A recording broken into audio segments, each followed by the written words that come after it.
Thank you. So I'm Jihoon's agent, if anyone needs anything.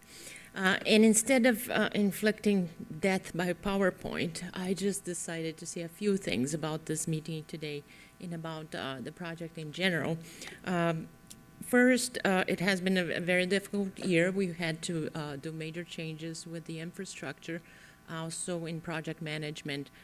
And then I want to thank Michelle and Claudio, who stepped up to the plate to do all the management for iDASH. So thank you. And two, we also, because of lean years, we do not have the luxury of hiring a meeting planner or anything. So this was all done by our research assistant, Rita German Kurtz, who will be also getting your receipts for reimbursement. Be patient. She has done a tremendous job, so please thank Rita. And I had a few points to make.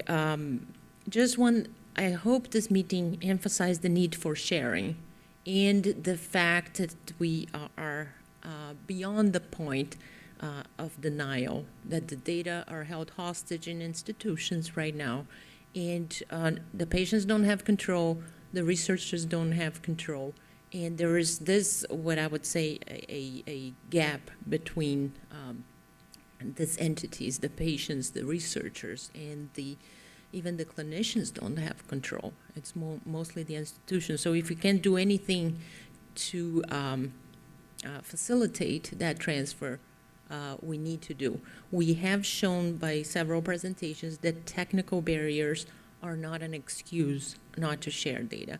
We also shown that patient preferences or beliefs can be taken into account and should not be an excuse not to share data. So we're starting something here that hopefully will spread out and will be the recognition that we can respect patient privacy, we can respect institutional privacy, and we can still build our models and share the data or share access to the data or build models with the data without sharing the data, like we said before, in a way that benefits a lot of people. So that's where I started the meeting with those remarks. There is also a myth, I believe, that patients would not be willing to share the data, as we've shown. If we show who is getting the data, what is the data being used for, and Jane just showed an example, there will be more and more people who want to contribute.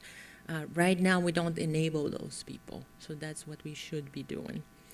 In terms of privacy in altruism, again, I would urge the patient engagement community to understand whether the most vocal are getting the word now, and the privacy is being overstated, or the need to protect the data has been overstated because the most vocal patients are advocating for it, or if it's really the opinion of all. It's unclear, so I think more needs to be done on that part. Again, share more. How are we going to enable patients to share more? We still don't know. And finally, and I'll end up this, we can answer questions, but I'll end this before time. We talked about incentives for sharing data. So citations are one of them. Promotions in universities are one of them. The whole academic promotion path might need to be revisited for team science and for these aspects of sharing. There's also the aspect of prestige, and don't take that for granted, because in the research community, that's a big incentive.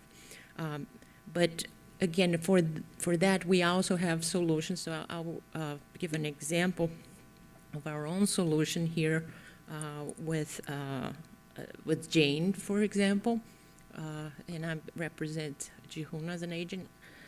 Jane and Chisato will go to Helsinki and get the medal, while we get the $1 million. We are perfectly happy sharing the Nobel Prize with you. in those circumstances. So it's all a matter of figuring out a good team, having a goal and a reason to do this. And as I age, I believe that becomes more important as a legacy. And I'm very proud we have a team that thinks likewise, and very happy that you all came here from great distance or small distances to make your contributions. So with that, I will close before time. I can answer questions, but please feel free to take off. Thank you.